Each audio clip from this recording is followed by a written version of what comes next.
আবু হুরায়রা রাদিয়াল্লাহু আনহু থেকে বর্ণিত, তিনি বলেন রাসূলুল্লাহ সাল্লাল্লাহু আলাইহি ওয়াসাল্লামের একজন খাদেম দেয়া হয়েছিল, একজন খাদেম রাসূল সাল্লাল্লাহু আলাইহি ওয়াসাল্লামকে দেয়া হয়েছিল যাতে করে সে রাসূল সাল্লাল্লাহু আলাইহি ওয়াসাল্লামের খেদমত করতে পারে।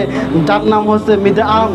মিদআম নামক একজন দাসকে, একজন গোলামকে রাসূল সাল্লাল্লাহু আলাইহি ওয়াসাল্লামকে দেওয়া হয়েছিল। এই গোলাম রাসূলুল্লাহ সাল্লাল্লাহু আলাইহি ওয়াসাল্লামের উটের উপর যে হাওদাটা আছে এটা ঠিক করতেছিলেন। এই হাওদা ঠিক করার সময় হঠাৎ দূর থেকে একটি তীর এসে ওই গোলামের গায়ে লাগলো, গোলামটি মৃত্যুবরণ করলেন। তারা সাহাবীরা বললেন যে আল্লাহ রাসূল সাল্লাল্লাহু আলাইহি ওয়াসাল্লামের গোলাম তীর লাগে মৃত্যুবরণ করেছে, সে রাসূল সাল্লাল্লাহু আলাইহি ওয়াসাল্লামের খেদমত করতেন, সে জান্নাতে চলে গেছে, সে জান্নাত পেয়ে গেছে।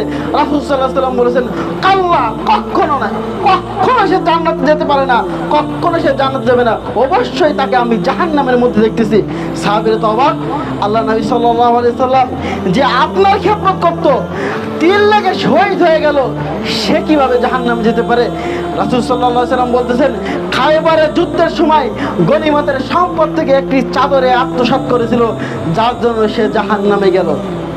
খায়বারের যুদ্ধে শুধুমাত্র একটি চাদর আত্মসাৎ করেছিল, যার কারণে সে জাহান্নামে চলে গেল। আর আমরা শত শত টাকা আত্মসাৎ করতেছি।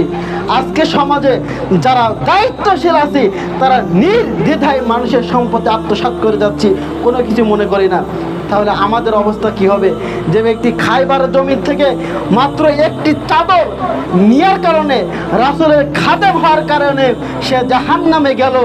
আর আমরা তো রাসূল সাল্লাল্লাহু আলাইহি ওয়াসাল্লাম শুধুমাত্র উম্মত খাদেমও না, আর মানুষের সম্পদ অন্যায়ভাবে আমরা যেভাবে দখল করতেছি, তাহলে আমাদের উপায় কি হবে?